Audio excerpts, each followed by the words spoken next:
אחת הדוברות הראשונות אמרה שהיא באה לפה לדיון הזה בנפש חפצה. אנחנו 700 מטר מפוטרום. אתם שמים לנו פצצה ליד הבית ואתם רוצים שנבוא לפה לדיון בנפש חפצה, אתם עושים איתנו צחוק? פצצה ליד הבית, תדאגים על החיים שלו, תסתכלו לנו בעיניים כשאתם מבקשים דבר כזה. זה ציניות, תסלחו לי, אני מבין אתכם, אני מבין באיזה סיטואציה אתם נמצאים, אתם כנראה לא מבינים באיזה סיטואציה אנחנו נמצאים.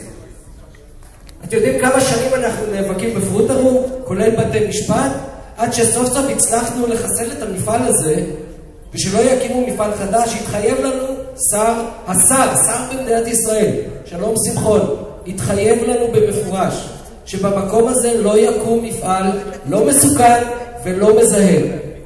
כאילו לא קרה כלום, שר במדינת ישראל הבטיח.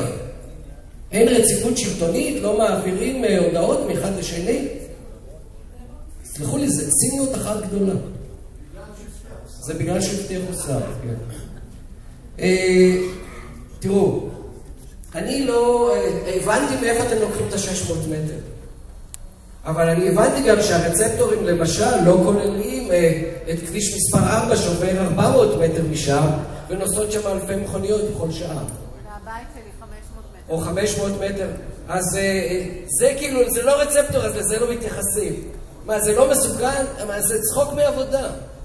אתם יודעים מה, נפוליאון אמר פעם לאחד מהגנרלים שלו שבא ושאל אותו, למה הפסדנו במלחמה? תן לי 7 סיבות. אז הוא אמר, הסיבה הראשונה שנגמרה לנו התחמושת. אז הוא אמר לו, לא צריך להמשיך. אני קורא לכם להקשיב באמת למה שנאמר פה. חלופה ימית, ולא צריך את כל יתר החלופות. לא תצליחו להקים את זה. אני יכול להגיד לכם שאנחנו לפחות, בעין המפרץ, אנחנו פשוט לא ניתן לזה לקום. כי אנחנו לא יכולים, זה מסוכן לנו לחיים שלנו. אני כבר לא מדבר על זה שהבנים לא ירצו לחזור אלינו בכלל. אתם לא מבינים מה שאתם שמים לפתחנו. ממש.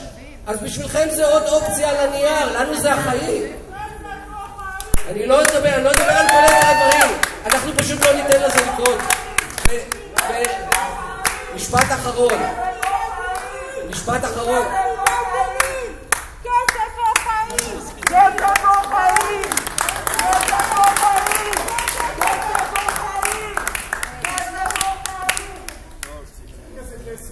משפט אחרון.